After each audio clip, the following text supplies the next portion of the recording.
যেটার আভাস আমরা আস্তাবল ময়দানে শ্রী মানিক সরকারের বক্তব্যে পেয়েছি।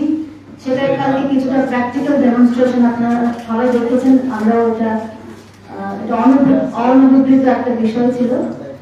৯ বনমালীপুর মন্ডল কার্যালয়ে হামলা, এটার প্রতিবাদে যখন ভারতীয় জনতা পার্টির প্রদেশ কার্যালয় থেকে, যেখানে কেন্দ্রীয় মন্ত্রী এবং আমাদের মাননীয় মন্ত্রী তথা বিজেপি সব সিনিয়র লিডাররা সেখানে ছিলেন, প্রতিবাদ মিছিল, সেখানে জাতীয় কংগ্রেসের প্যারাডাইস চৌমুহনী স্থিত পোস্ট অফিস চৌমুহনী স্থিত যে কার্যালয়, সেখান থেকে অতর্কিত এবং যেটা সত্যি সভ্যতা বিরোধী আমরা বলবো, ইট পাটকেল, পেট্রোল বোমা এবং আরো অনেকটা স্বাস্থ্যের জন্য হানিকারক এরকম বোমা নিক্ষেপ করা হয়েছে। সেটার যে আমাদের বর্তমান পরিস্থিতি আমরা দেখতে পাচ্ছি, যেটা 88 থেকে 93 গল্প আমরা অনেকেই শুনেছি, সেটার হয়তো কালো দিন যেটা হতে ওরা চাইছে, যেটা তারা সংগঠিত করতে চাইছে, সেটার বিষয়ে আজকে প্রদেশ কার্যালয় থেকে আপনাদের সামনে সাংবাদিক সম্মেলন রাখা হয়েছে। এখানে বক্তব্য রাখবেন আমাদের মাননীয় মন্ত্রী শ্রী সুশান্ত চৌধুরী মহোদয় এবং তারপরে শ্রী নরেন্দ্র ভট্টাচার্য, যিনি দলের মুখপাত্র।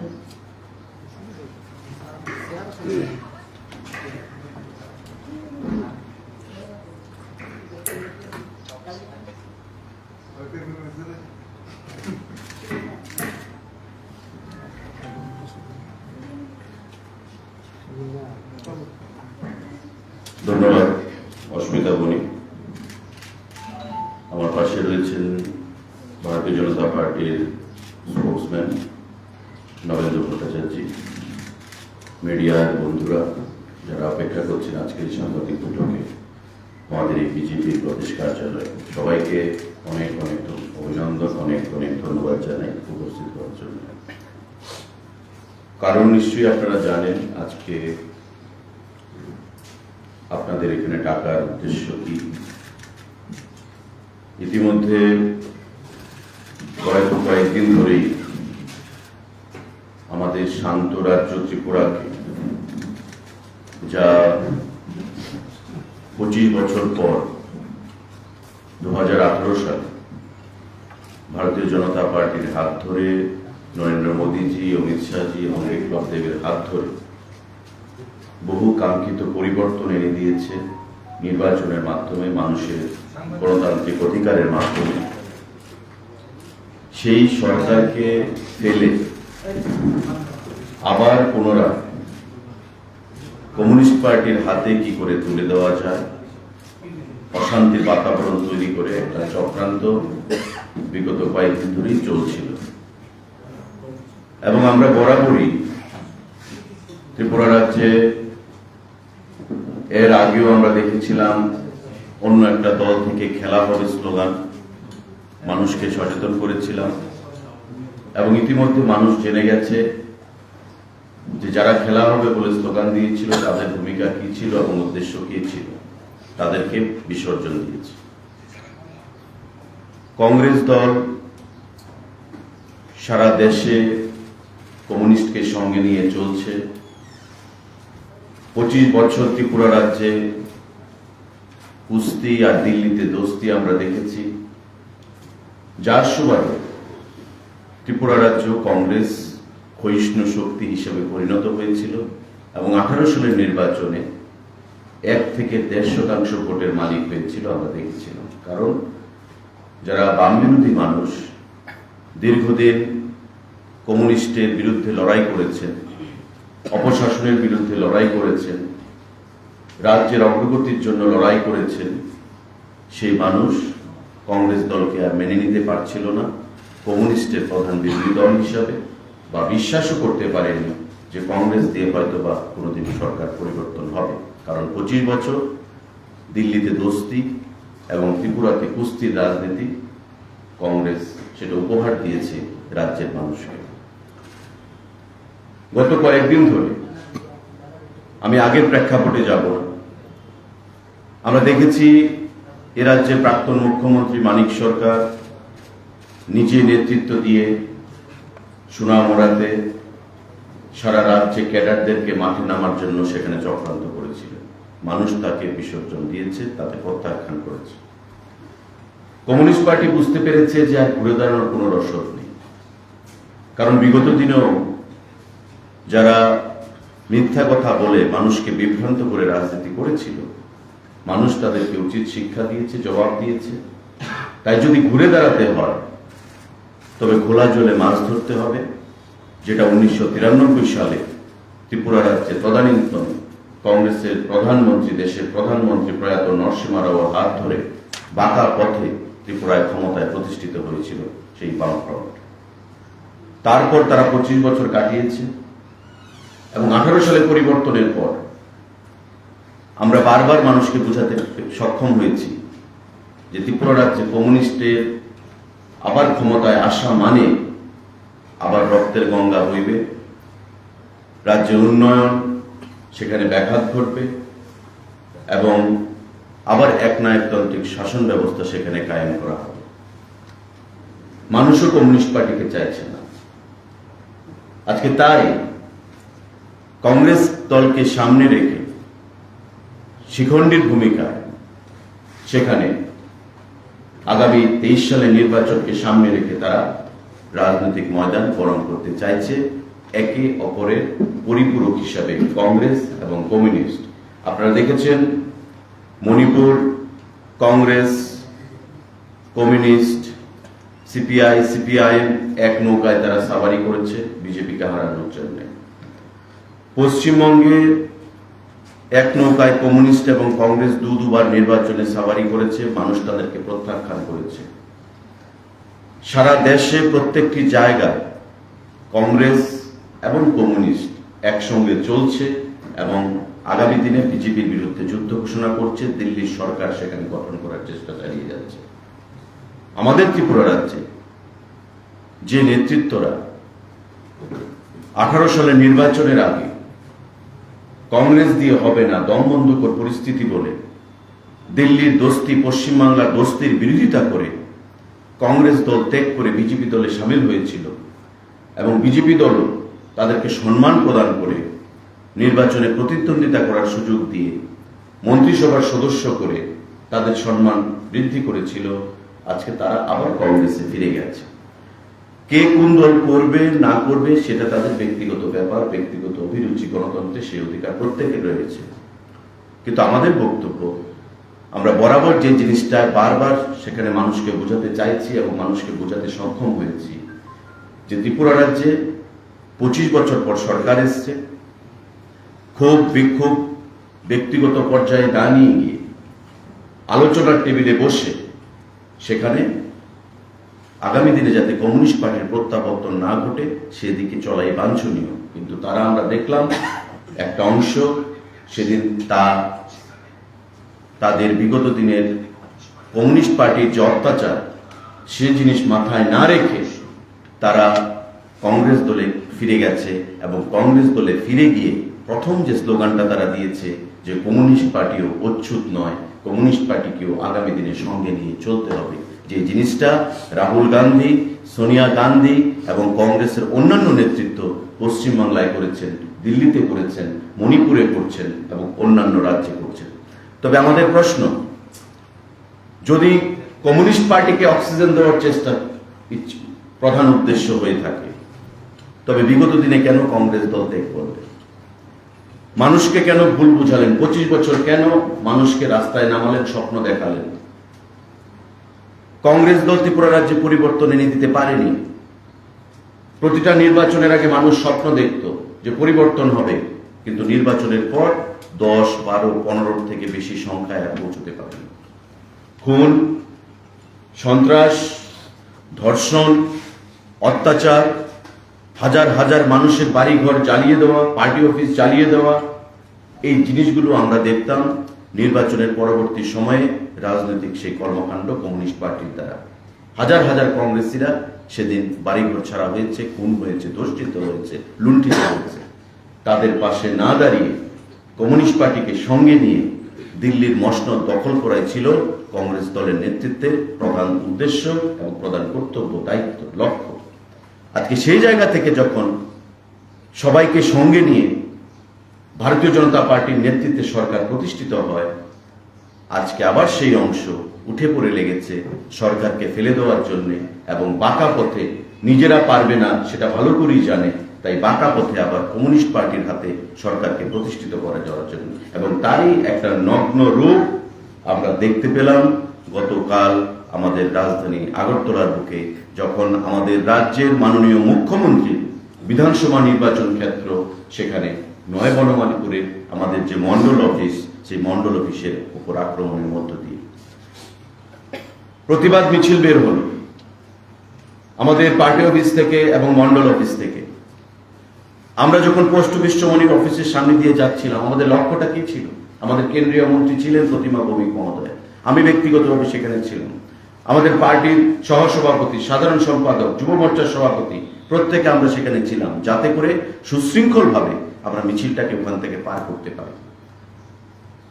আমরা যখন পোস্ট অফিসের সামনে গেলাম, রাত হয়ে গেছিল, আপনারা অনেক সাংবাদিক বন্ধুরা অনেক সময় পরে এসেছেন, রাত হয়ে গেছিল, আমরা দেখলাম ছাদের উপর থেকে, কংগ্রেস ভবনের ছাদের উপর থেকে পেট্রোল বোমা ফেলা হচ্ছে। ইট বৃষ্টি মানুষের উপর পড়বে না, পুলিশের উপর পড়বে না, সাংবাদিকের উপর পড়বে না, মন্ত্রীর উপর পড়বে, কেউ লক্ষ্য করেনি। হামলা চালানো হলো উপর থেকে, মানে আগে থেকে এমবুশ করে বসে থাকা, যে জিনিসটা আমরা বিভিন্ন প্রত্যন্ত অঞ্চলে উগ্রবাদীদের ক্ষেত্রে দেখতে পাই, যে এমবুশ করে বসে থাকা, এভাবে ছাদের উপর কংগ্রেস ভবনের এমবুশ করে বসেছিল এবং পেট্রোল বোমা, ইট পাক্কেল সেখান থেকে ছোড়া হয় এবং এতে করে আমাদের ভারতীয় জনতা পার্টির যিনি সাধারণ সম্পাদক টিঙ্কু রায় সাহেবের ব্যক্তিগত দেহরক্ষী সেখানে গুরুতর জখম হয়, জিবি হাসপাতালে সে চিকিৎসাধীন। তার 7টা স্ট্রিচিং লেগেছে, সেলাই লেগেছে, এখনো সিরিয়াস ইনজুরি নিয়ে এসে মৃত্যুর সঙ্গে পাঞ্জা লড়ছে। অনেক সাংবাদিক বন্ধু আহত হয়েছে, পুলিশ এসছে, পরিস্থিতি নিয়ন্ত্রণে আনার চেষ্টা করছে, তারপরে পেট্রোল বোমা ফেলছে, 7-8জনকে গ্রেপ্তার করা হয়েছে। আমরা সেদিকে যাচ্ছি না, আমরা আইনের পথে চলবে। পুলিশের চোখের সামনে ঘটনা হয়েছে, পুলিশ প্রত্যক্ষদর্শী এবং সেই চোখের সামনে ঘটনার পর পুলিশ তাদেরকে গ্রেপ্তার করেছে। আজকে আমাদের প্রশ্ন, আগরতলা শহর শান্তির শহর, ধীরে ধীরে উন্নয়ন হচ্ছে, স্মার্ট সিটির কাজ এগোচ্ছে, প্রতিটা ক্ষেত্রে ত্রিপুরা রাজ্যে মাননীয় মুখ্যমন্ত্রীর নেতৃত্বে সরকার আমাদের চলছে এবং কিভাবে আগামী দিনে মানুষের ক্রয় ক্ষমতা থেকে শুরু করে উন্নয়নের নিরিখে কি করে আমরা এগিয়ে যাব, সেদিক থেকে আমাদের আলোচনা চলছে, চিন্তা ভাবনা চলছে। কিভাবে আমরা বেকারদের কর্মসংস্থান দেব, কিভাবে আমরা প্রতিটা অংশের মানুষের জন্য কাজ করব, সেই বিষয়ে আমাদের আলোচনা চলছে। আজকে ঠিক তেমনি নিজেদের ক্ষমতা দেখানোর জন্য, আগরতলা শহরে নিজেদের প্রতিপত্তি কায়েম করার জন্য এবং আগামী দিনে যাতে করে সারা রাজ্যে মানুষকে একটা ভুল বার্তা দেওয়া যায় এবং কমিউনিস্ট পার্টিকে অক্সিজেন প্রদান করার জন্য, তাদেরকে মদত যোগানোর জন্য, শক্তি যোগানোর জন্য এই অতর্কিত হামলা চালানো হয়।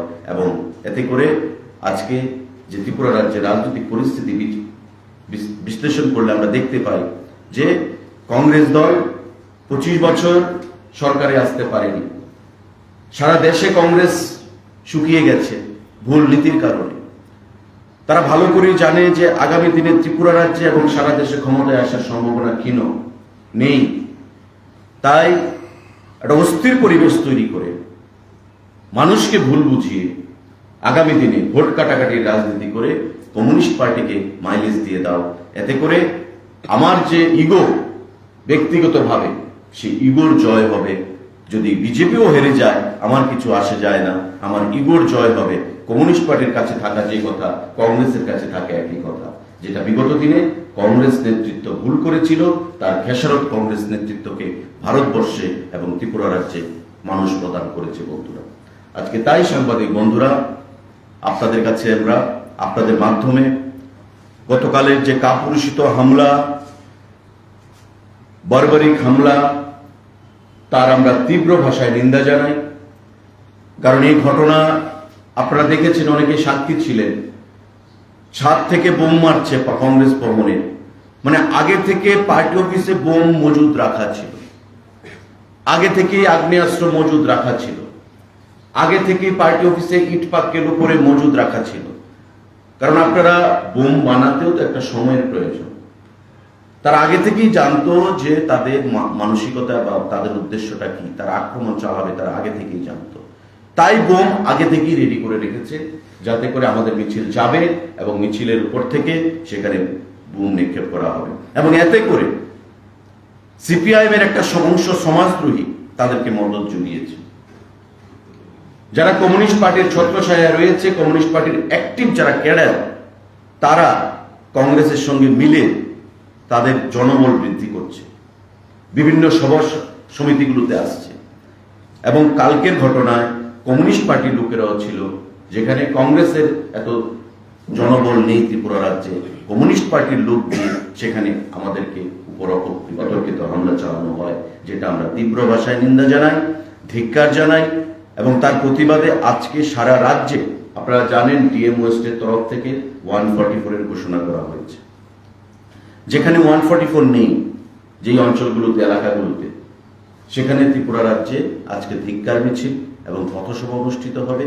এবং আগামী দিনে রাজ্যের শান্তিপ্রিয় জনগণকে আমরা আহ্বান জানাবো, যাতে করে এই যে ঘৃণ্য রাজনীতি, ঘৃণ্য চক্রান্ত, এই যে সিপিআইএমকে আবার পুনরায় ক্ষমতায় প্রতিষ্ঠিত করার যে অপপ্রয়াস, সেই অপপ্রয়াসকে রুখে দিতে ভারতীয় জনতা পার্টি মানুষকে মুক্ত করেছে, মানুষকে বাঁচার অধিকার দিয়েছে। এই কোভিড প্যান্ডেমিকের টাইমে ভ্যাকসিনেশনের মাধ্যমে, মুক্ত ভ্যাকসিনেশনের মাধ্যমে, খাওয়া দাওয়া প্রদানের মাধ্যমে গরিবের জন্য কাজ করছে। ঘর থেকে শুরু করে, ভাতা থেকে শুরু করে, আমাদের রাজ্যের রেগার কাজ থেকে শুরু করে, প্রতিটা ক্ষেত্রে কিভাবে মানুষের পাশে দাঁড়ানো যায়, কর্মসংস্থান থেকে শুরু করে আজকে সেই শান্ত ত্রিপুরাকে অশান্ত করে তারা রাজনৈতিক ফায়দা নিতে চাইছে, যার আমরা তীব্র ভাষায় ধিক্কার জানাই, দেউলিয়া রাজনীতির ধিক্কার জানাই। কারণ কংগ্রেস ভাবছে সিপিএম ছাড়া হবে না, সিপিএম ভাবছে কংগ্রেস ছাড়া হবে না। এই যে একে অপরের পরিপূরক, যেটা সর্বভারতীয় রাজনীতিতে চলছে, কংগ্রেস দলটাকে চালাচ্ছেন সীতারাম ইয়েচুরি, প্রকাশ কারাট। আজকে এখানেও কংগ্রেস এবং কমিউনিস্ট একে অপরের সঙ্গে বোঝাপড়ার মাধ্যমে তারা রাজনীতিতে এগিয়ে যেতে চাইছে আগামী দিনে, যেটা আমরা গণতান্ত্রিক পদ্ধতিতে মানুষকে সঙ্গে নিয়ে বিগত দিনের মতোই আমরা লড়াই করব, সংঘবদ্ধভাবে লড়াই করব। আপনাদের মাধ্যমে প্রতিটা অংশের মানুষের কাছে আমাদের আহ্বান থাকবে, যাতে করে এই ঘৃণ্য চক্রান্তে তাদের যে রাজনৈতিক দুরভিসন্ধি, সেই দুরভিসন্ধিতে পা না দিয়ে আগামী দিনে আমাদের সরকারের প্রতি আস্থা রেখে আগামী দিনে রাজ্যের উন্নয়নে অংশীদার হওয়ার জন্য আজকে সবাইকে ধন্যবাদ জানাবো। আপনারা যদি কোনো প্রশ্ন থাকে, কারণ আমার পর আমাদের স্পোকসম্যান নবেন্দুবাবু কথা বলবেন, আমি মাইক হ্যান্ডওভার করছি নবেন্দুবাবুকে। কারো যদি প্রশ্ন থাকে উনার আলোচনার পর please feel free to raise the question. ধন্যবাদ।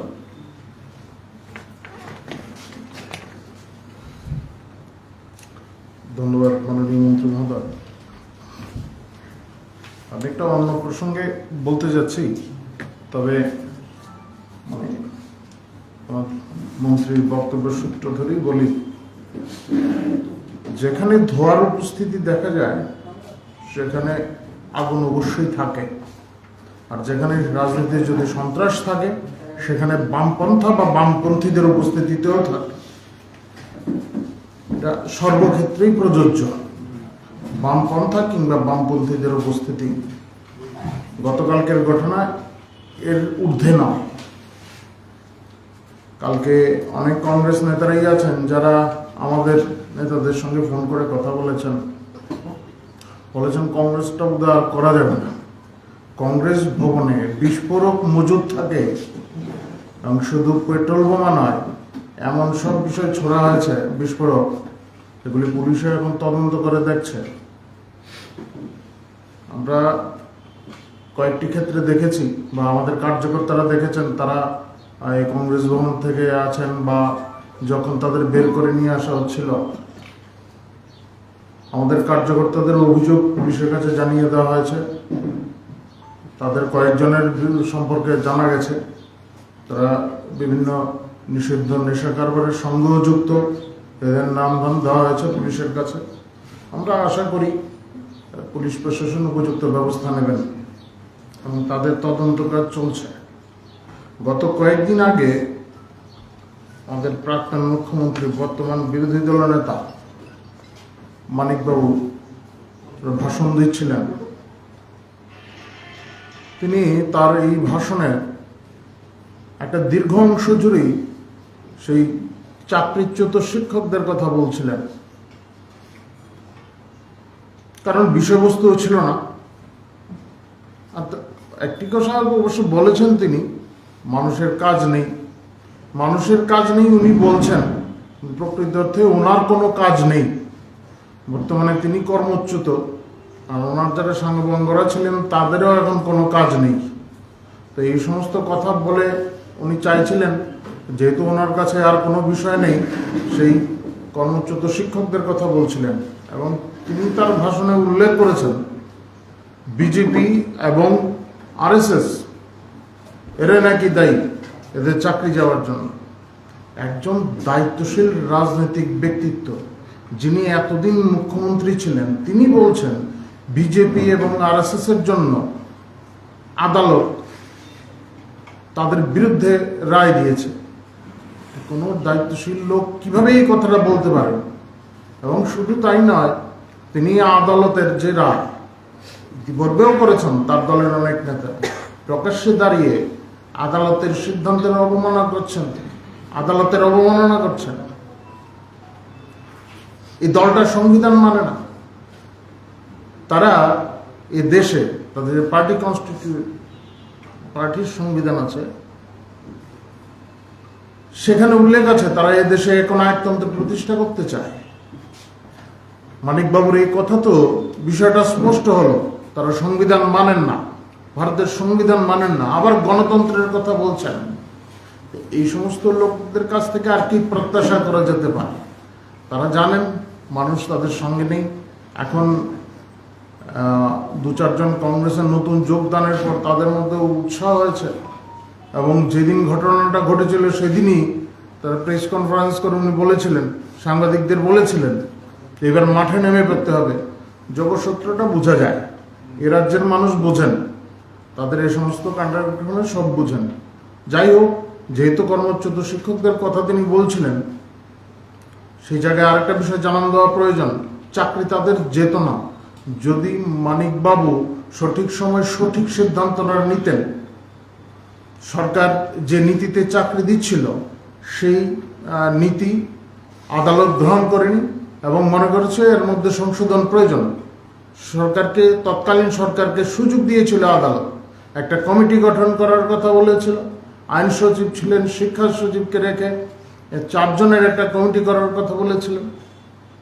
মানিকবাবু তা করেননি, এবং যদি তা করতেন এবং সে অনুযায়ী ব্যবস্থা দিয়ে নিতেন আদালতের নির্দেশ, পরবর্তী সময় তাদের চাকরিটা থেকে যেত, কিন্তু তা করেননি। এখন দোষারোপ করা হচ্ছে ভারতীয় জনতা পার্টির কার্যকর্তাদের উপর। আমাদের মুখ্যমন্ত্রীর কথা বলা হয়, আমাদের মাননীয় মুখ্যমন্ত্রী বিপ্লব কুমার দেব তখন ত্রিপুরাতেই আসেননি। এর পরবর্তী পর্যায়ে তিনি জনসম্পর্ক প্রমুখ হয়ে ত্রিপুরাতে এসছেন এবং সভাপতি হয়েছেন। আজকের দিনে তাও দোষারোপ করা আছে। এটার অর্থ কি? মানুষ কি কিছু বোঝে না? মানিকবাবু ভাবছেন ত্রিপুরার মানুষকে এতদিন যেভাবে তিনি শাসন করে গেছেন, মানুষ এখনো তেমনই রয়ে গেছেন। এখন সব সোশ্যাল মিডিয়ায় বেরিয়ে আসে, এই মোবাইলের মধ্যে সব কিছু পাওয়া যায়, কবে কোথায় মামলা হয়েছে সব কিছু জানা যায়, কে মামলা করেছিলেন সেগুলিও জানা যায়। এখন মানিকবাবু এই কথাগুলি বলছেন, আমরা সবাই জানি ওনার সংবিধানের উপর আস্থা নেই। তাদের দলগত মতাদর্শগত অবস্থান থেকে তারা আমাদের সংবিধানের উপর আস্থা রাখতে পারেন না।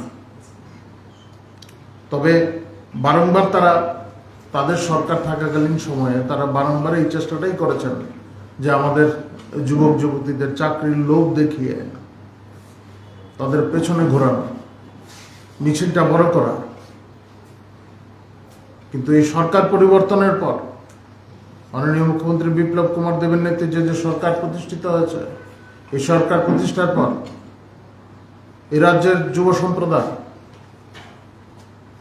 বুঝতে পেরেছে যে শুধু সরকারি চাকরি না, আত্মনির্ভর হওয়া প্রয়োজন, এবং সেই অনুযায়ী বিভিন্ন ক্ষেত্রে এক ব্যাপক পরিবর্তন এসেছে।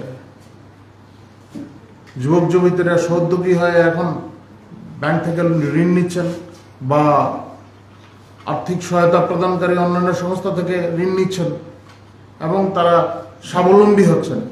চাকরি হচ্ছে নিয়ম অনুযায়ী, যা চাকরি হওয়ার সাথে চাকরি হবেই, সেগুলি হচ্ছে।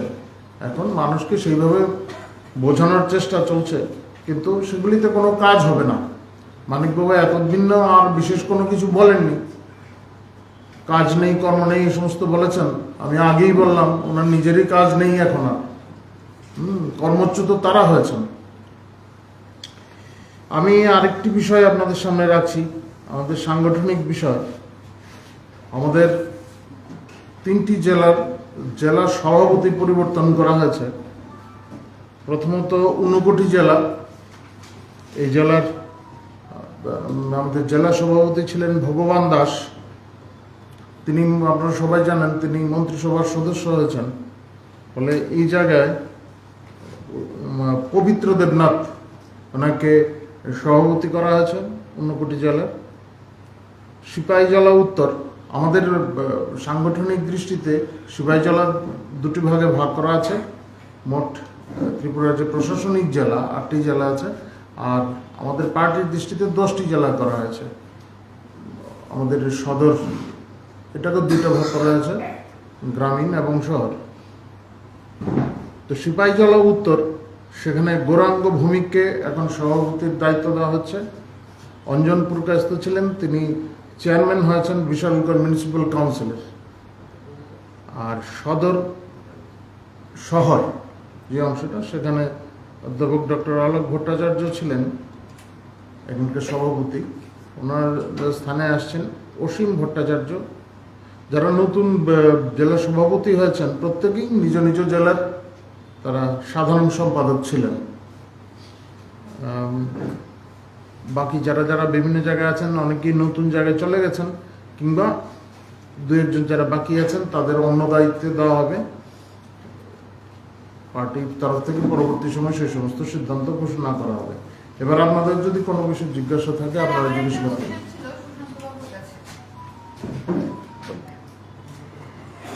বলুন প্লিজ। বিগত 4 বছরের মধ্যে এখন 1 বছর বাকি আছে 23-এর ইলেকশন। এখনই কেন ত্রিপুরা রাজ্য অসত্য? প্রথম কথা। দ্বিতীয় কথা, আপনারা বলছেন বারবার যে অক্সিজেন দিচ্ছে কংগ্রেস দল। তার মানে কি সুদীপ বর্মন যাওয়ার পরে কংগ্রেস দল শক্তিশালী হয়েছে আর বিজেপি দল দুর্বল হয়ে গেছে, এরকম কিছু বলতে চান কি? আপনার প্রথম যে প্রশ্ন, যে 1 বছর বাকি থাকতে কেন উত্তপ্ত হলো, আমরা তো কখনোই চাইনি যে ত্রিপুরা উত্তপ্ত হোক। 4 বছর আমরা শান্তিতেই কাটিয়েছি, এর মধ্যে 2 বছর কোভিডের বিরুদ্ধে আমরা লড়াই করেছি, এখনো চলছে সেই লড়াই। এবং এই কোভিডের বিরুদ্ধে লড়াই আমাদের দেখেছেন, আমরা রাজ্যের মানুষকে বিনামূল্যে ফার্স্ট ডোজ এবং 7 ডোজ ভ্যাকসিন প্রদান করেছি। তৎসঙ্গে গরিব অংশের মানুষকে 7 লক্ষ মানুষকে আমরা বিনামূল্যে খাদ্য প্রদান করেছি। এখন পর্যন্ত মানুষ বিনামূল্যে চাল পাচ্ছে রেশনের মাধ্যমে। স্মার্ট সিটির কাজ চলছে, কর্মসংস্থান প্রদান করা হয়েছে এবং আগামী দিনে আরো কি করে বেশি কর্মসংস্থান দেওয়া যায় সে বিষয়ে আলোচনা চলছে। প্রতিটা ক্ষেত্রে মন্ত্রী পরিষদ, মুখ্যমন্ত্রী এবং আমাদের দল রাজ্যের উন্নয়নে কাজ করে যাচ্ছে।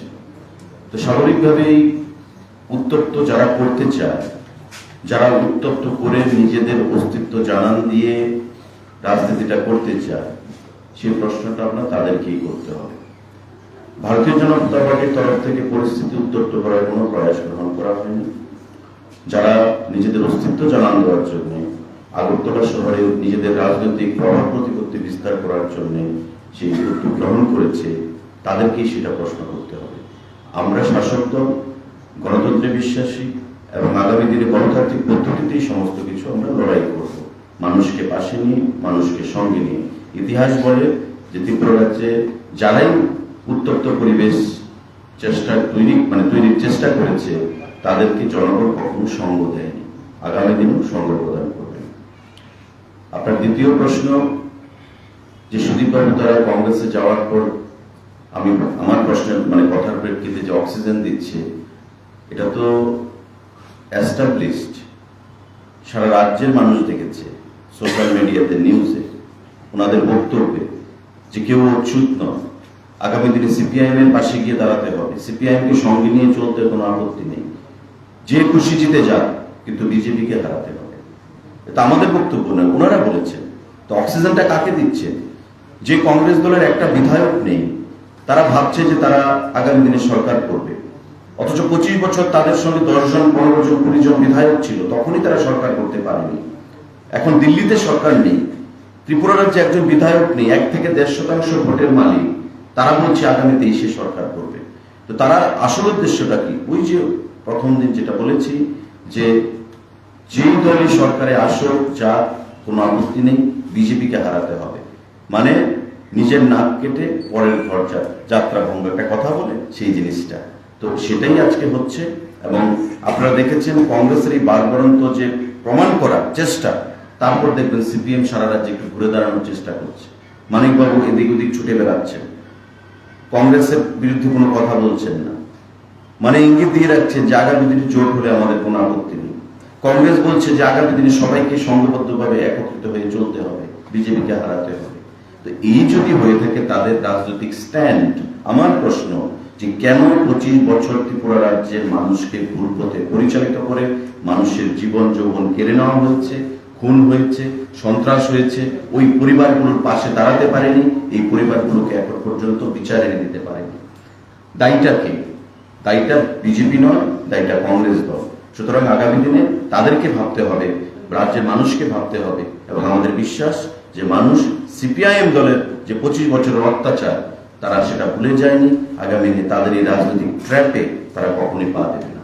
স্যার, আরেকটা প্রশ্ন আমার, এই যে একটা মানে চরমরিতভাবে বলা যাচ্ছে যে বাইক বাহিনী, সেটা নিয়ে কি বিজেপি দল কোনো চিন্তিত আছে বা এটা নিয়ে কোনো কিছু নেবে বলে কি আমরা আশা করতে পারি? কার বাইক বাহিনী? সেটা তো আর ইন্ডিকেট করে, যেহেতু আপনারা রুলিং এ আছেন, আমি এটা প্রশ্ন করছি যে এই যে বাইক বাহিনী যে দেখুন, বাইক বাহিনী তো যে কোনো দলের যুব সংগঠন, ছাত্র সংগঠন থাকে, বাইক থাকে। বাইক একটা, আপনাদের মিডিয়ার বন্ধুদেরও অনেক বাইক রয়েছে, আপনিও বাইকে যাতায়াত করেন। তবে বাইক বাহিনী বলতে এখন কাকে বোঝাতে চাইছে সেটা সুস্পষ্টভাবে বলতে হবে। তো বাইক বাহিনী আমাদের শাসক দল, আমাদের যুব সংগঠন রয়েছে, ছাত্র সংগঠন রয়েছে, বাইক থাকবে। বিরোধীদের বাইক বাহিনী রয়েছে। সিপিআইএম যখন সরকারে ছিল আমরা দেখতাম ডিওয়াইএফআই, এসএফআই এর বাইক বাহিনী ছিল। তো সুস্পষ্টভাবে বলতে হবে, এটা একটা টার্ম দেওয়া হয়েছে যে বাইক বাহিনী। বাইক বাহিনী গিয়ে কি ডাকাতি করছে? বাইক বাহিনী গিয়ে কি মানুষকে খুন করছে? বাইক বাহিনী গিয়ে কি সেখানে রেপ করছে? এই ধরনের কোনো জিনিস তো ঘটনা ঘটেনি। বাইক বাহিনী যদি আমাদেরকেও বলা হয়, তবে তারা দলের, আমাদের সৈনিক, এবং তারা দলের জন্য, দলকে সুসংগত রাখার জন্য চেষ্টা চালিয়ে যাচ্ছে। কমিউনিস্টকে কোনো অবস্থাতেই 1 ইঞ্চিও জমি ছেড়ে দেওয়া হবে না। আর যারা কমিউনিস্টকে অক্সিজেন দিতে চাইবে, জমি ছেড়ে দিতে চাইবে, সরকারে আনতে চাইবে, বিজেপিকে দুর্বল করে, দিল্লির দোস্তি, ত্রিপুরার কুস্তির ফর্মুলাকে মেনে ভুলে গিয়ে আবার নতুন করে ত্রিপুরাতে দোস্তির ফর্মুলা করবে, আমরা গণতান্ত্রিক পদ্ধতিতে মানুষকে সঙ্গে নিয়ে তাদের সঙ্গে লড়াই করব। স্যার, সামনেই 23-এর নির্বাচন, রাজ্যে আরো অনেক রাজনৈতিক দল রয়েছে, তারা প্রতিনিয়ত প্রচার প্রসার বা প্রত্যেকেই করছে, শাসক দলও করছে। তো সেখানে দাঁড়িয়ে যদি এই ধরনের সন্ত্রাস প্রতিনিয়ত হতে থাকে, সরকার পক্ষ থেকে তাকে প্রতিরোধ করার জন্য কি ব্যবস্থা গ্রহণ করবেন আপনারা? আমরা তো বলছি যে গণতন্ত্রে বিশ্বাস করি, গণতান্ত্রিক পদ্ধতিতেই সেখানে ব্যবস্থা আমরা গ্রহণ করবো। আমরা তো কালকে গণতান্ত্রিক পদ্ধতিতেই ছিলাম, আপনারা তো সাংবাদিক বন্ধুরা ছিলেন আমাদের সঙ্গে। আমরা কি করছিলাম আপনারা বলুন? কংগ্রেস ভবনের সামনে দিয়ে আমাদের ছেলেরা যাচ্ছিল, আমাদের কেন্দ্রীয় মন্ত্রী দাঁড়িয়েছিলেন কন্ট্রোল করার জন্য, আমি ব্যক্তিগতভাবে ছিলাম। উপর থেকে হঠাৎ করে পেট্রোল বোমা মারা হচ্ছে, ইট বৃষ্টি মারা হচ্ছে। তার আগে আবার আমাদের মন্ডল অফিস বটমালীপুরকে ভ্যান্ডালাইজ করা হয়েছে, বোমা নিক্ষেপ করা হয়েছে। তো শান্তি তো বজায় রাখার দায়িত্ব আমাদের, উই আর রুলিং পার্টি, তার জন্য আমরা শান্তি বজায় রাখতে চাইছিলাম। কিন্তু যে ঘটনা তারা ঘটেছে, তারপর পুলিশ তাদেরকে গ্রেপ্তার করেছে 8 জনকে। আপনারা ভাবতে পারেন কংগ্রেস ভবনে বোমা তৈরি করা হয়, বোমা তৈরির কারখানা, সেখান থেকে বোমা নিক্ষেপ হয় এবং মহিলারাও তাতে যুক্ত। আজকে 2-3 মহিলাকে সেখান থেকে গ্রেপ্তার করা হয়েছে, মহিলারাও তাতে যুক্ত রয়েছে। তো এটা তো খুব সিরিয়াস কনসার্ন, সিরিয়াস অ্যাফেয়ার। এই জিনিসটা আইন, এখন আইনের পথে চলবে, পুলিশ পুলিশের পথে চলবে। আমরা পুলিশের কাজে হস্তক্ষেপ করি না, আমরা গণতান্ত্রিকভাবে, সাংগঠনিকভাবে মোকাবেলা করবো, মানুষকে নিয়ে করবো। মানুষের কাছে যাব, মানুষকে বোঝাবো, এবং গতকাল যে আক্রমণটা সংঘটিত হয়েছে, ভিডিও ফুটেজ রয়েছে আপনাদের কাছে, উপর থেকে আগুনের মতো সেখানে পেট্রোল বোমা মারা হচ্ছে, আগুনের সেখানে। তো এগুলো তো এস্টাবলিশ যে কারা মানে রাজনৈতিক সন্ত্রাসকে মদত দিচ্ছে, প্রশ্রয় দিচ্ছে। স্যার, কাল দুপুর থেকেই দেখা গেছে এই ধরনের সন্ত্রাস, এবং তা রাত্রি পর্যন্ত করায়। যদি প্রশাসনিক আধিকারিকরা চাইতো তবে তা আরো পূর্বেই নিয়ন্ত্রণে আনা যেত। তবে এই ঘটনাটি রাত্রি পর্যন্ত করানো হয়েছে, আমরাও দেখতে পেয়েছি, রাজ্যবাসী তার সাক্ষী। তবে আপনারা কি মনে করছেন গতকালকের বিষয়টির জন্য রাজ্যের প্রশাসনিক আধিকারিকরা সেখানে দায়ী নাকি অন্য কেউ? পুলিশ যথেষ্ট ধৈর্যের পরিচয় দিয়ে তার দায়িত্ব পালন করেছে, সহযোগিতা করতে চেষ্টা করছে। পুলিশের কাজ যেটা, পুলিশ সেটা করছে। রাজনৈতিক সন্ত্রাস যারা তৈরি করার চেষ্টা করেছে, সেটা আমি আমার আলোচনার শুরুতেই বলেছি, এখনো বলেছি, যে কংগ্রেস ভবন থেকে পেট্রোল বোমা মারলো কেন মারা হলো আমাদের মিছিলের উপর? এটা কি কংগ্রেসের নেতাদের আশকারাই করা হয়নি? কংগ্রেসের নেতৃত্বরা জানেন না যে কেন পেট্রোল বোমা মারা হচ্ছে, কে মারছে, কোথায় তৈরি হচ্ছে? নিরীহ লোকদেরকে লেলিয়ে দিয়ে এখন যে গ্রেপ্তার হয়েছে, আমি যতটুকু শুনতে পেয়েছি নন ভেলেবল সেকশনে তাদেরকে গ্রেপ্তার করা হয়েছে। এখন দায়টা কে নেবে? আজকে যে ছেলেদেরকে গ্রেপ্তার করা হয়েছে তাদেরকে ক্রিমিনাল বানিয়ে দিল, সিপিআইএম এর মদত নিয়ে সেখানে সেটা করা হয়েছে। বোমা বানাতে তো একটা সময়ের দরকার, সেই সময়টা নিশ্চয়ই তাদের ইন্টেনশন ছিল। আমি যেটা আগে বলেছি যে তারা এখান দিয়ে মিছিল যাবে, আমরা উপর থেকে আক্রমণ করবো, ব্লু প্রিন্ট তৈরি করা ছিল, সেই ব্লু প্রিন্ট অনুযায়ী তারা কাজ করেছে। তো স্বাভাবিকভাবেই দুটো জিনিস, পুলিশের পার্ট যখন আসবে আমাদের কোনো ইন্টারফারেন্স নেই, পুলিশ পুলিশের মতো কাজ করবে। আর যেটা মোকাবিলা করার কথা রাজনৈতিকগতভাবে, সেটা আমরা গণতান্ত্রিক পদ্ধতিতে মানুষকে নিয়ে করব। আর রাজনৈতিক সন্ত্রাস, আমরা যেহেতু শাসক দল, আমাদের দায়িত্ব রয়েছে, আমরা জানি what is our limitation, what we should do, what we should not do, এই জিনিসটা আমরা ভালো করেই জানি। তাই রাজনৈতিক সন্ত্রাস আমরা কখনোই সেখানে ছড়াক ত্রিপুরা রাজ্যে গণতান্ত্রিক পরিবেশ নষ্ট হোক, সেটা আমরা কখনোই চাই না। যারা পরিবেশ নষ্ট করে নিজের অস্তিত্ব জানান দিতে চাইছে, তারাই একমাত্র দায়ী গতকালকের ঘটনার জন্য। গতকালকের ঘটনার শুরু থেকে যদি একটু নজর রাখি, ওনাদের যোগদান সভায় কিছু হেলমেট পরা লোকজন প্রথমেই ওনারা আক্রমণ করেছিলেন। তবে এই ঘটনাটির যে সূত্রপাত বা শুরু, সেটা নিয়ে আপনারা কি বলবেন? এবং সেখানে কংগ্রেস অভিযোগ করেছে যে বিজেপি দুষ্কৃতিকারীরা করেছে। সেটা আমরা ফুটেজে দেখেছি। এখন হেলমেট বাহিনীর হাতে তো বিজেপির পতাকা ছিল না, বা হেলমেট বাহিনীর কেউ গিয়ে বিজেপি স্লোগান দিয়ে করেনি। আপনি কি করে বলবেন যে কোন রাজনৈতিক দল থেকে করা হয়েছে? দুষ্কৃতি তো মানে দুষ্কৃতি। এই দুষ্কৃতি or criminal has got no political identity. And our party, BJP party as a whole, never give indulgence to any hooliganism or to any দুষ্কৃতি, হুলিগান। আমরা তো কখনোই দেই না। কারা করেছে? আমি তো শুনতে পেয়েছি এটা কংগ্রেসের গোষ্ঠীকুণ্ড। আগের দিন রাতে এটা ব্লুপ্রিন্ট তৈরি করা ছিল। অনেকে ভাবছে যে বনমালীপুর কেন্দ্র আমার আধিপত্য নষ্ট হয়ে যাবে। আবার অন্য নেতা ভাবছেন যে ওর আরেকজন যারা যোগদান করেছে তাদের মধ্য থেকে যদি কেউ নেতা হয়ে যায় আপার হ্যান্ড নিয়ে নেবে। তবে এটা একটা গোলমাল পাকিয়ে। তাই বাইক বাহিনী যেটা বলছিলেন আপনারা, হেলমেট বাহিনী, সেই হেলমেট বাহিনী গিয়ে বলেছে, কেউ কি গিয়ে বলেছে যে এটা বিজেপি থেকে গেছে?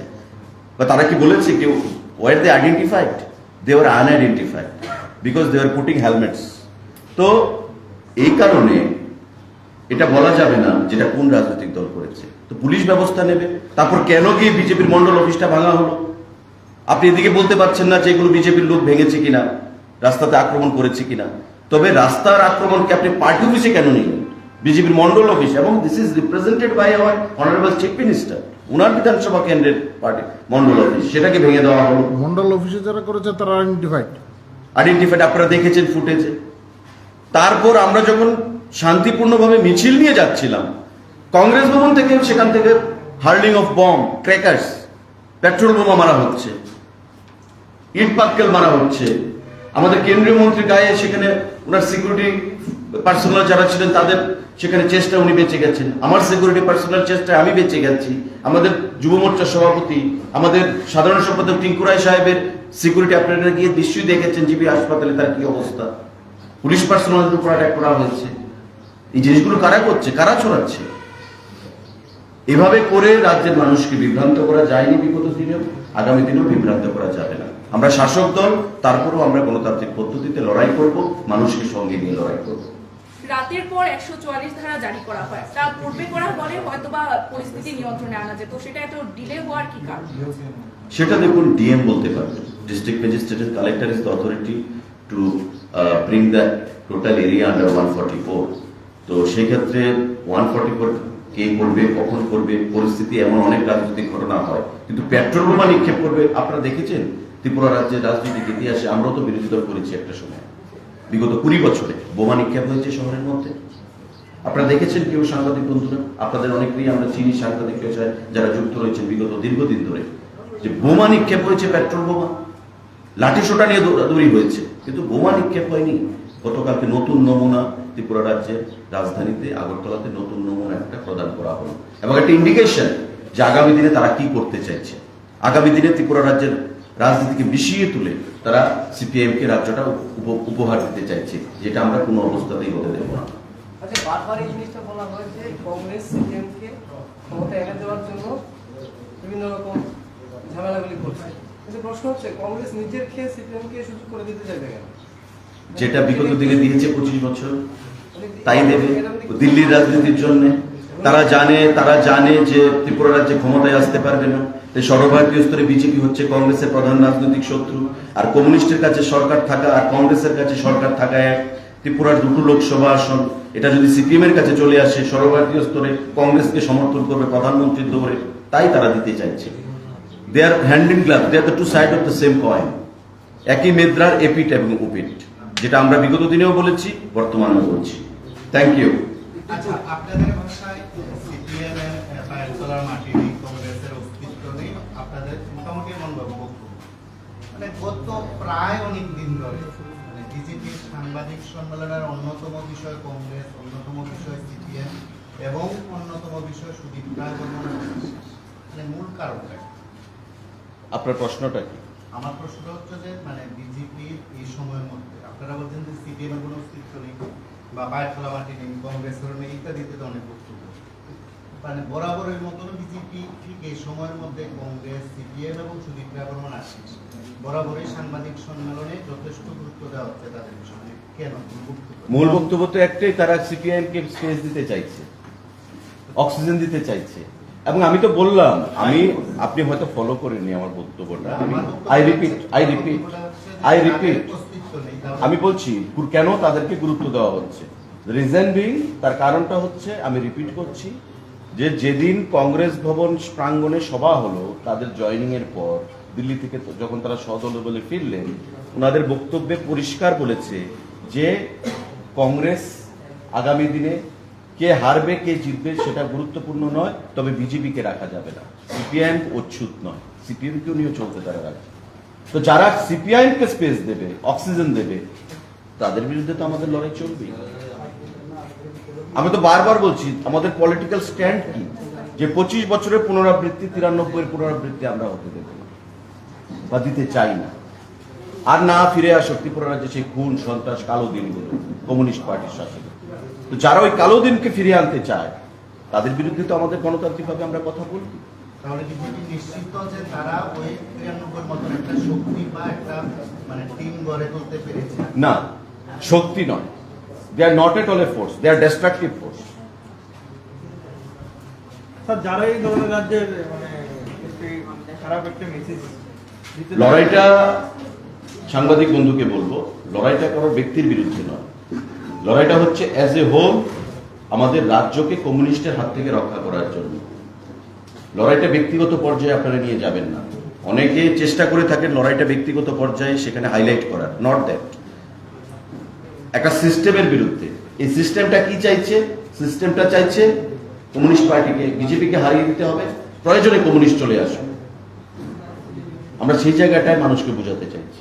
স্যার, যারা রাজ্যে এই ধরনের বদনাম সৃষ্টি করতে যাচ্ছে তাদের বিরুদ্ধে কি ব্যবস্থা নিতে হবে? আইন দেখবেন, সেটা আইনের ব্যবস্থা নেই, law will take its on.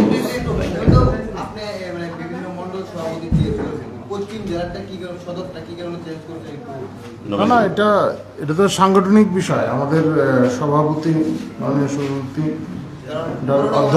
অধ্যাপক ডক্টর মানিক শাহ এদের সিদ্ধান্ত নিয়েছেন আলোচনা ক্রমে। পার্টির অন্যান্য পদাধিকারীদের সঙ্গে আলোচনা হয়েছে, অনেকেই অনেক নতুন দায়িত্ব দেওয়া হচ্ছে। পাশাপাশি অনেকে নতুন দায়িত্ব পেয়েছেন। ফলে এই সমস্ত ক্ষেত্রে কিছু পরিবর্তন করা প্রয়োজন। আগামী কয়েকদিনের মধ্যে আরও বেশ কিছু স্তরে, সাংগঠনিক স্তরে এই ধরনের রদবদল হবে এবং পরবর্তী সময় তিনি তা ঘোষণা করবেন। ওনার সিদ্ধান্ত হওয়ার পরেই আমাদের তরফ থেকে কেউ না কেউ ঘোষণা করা হবে।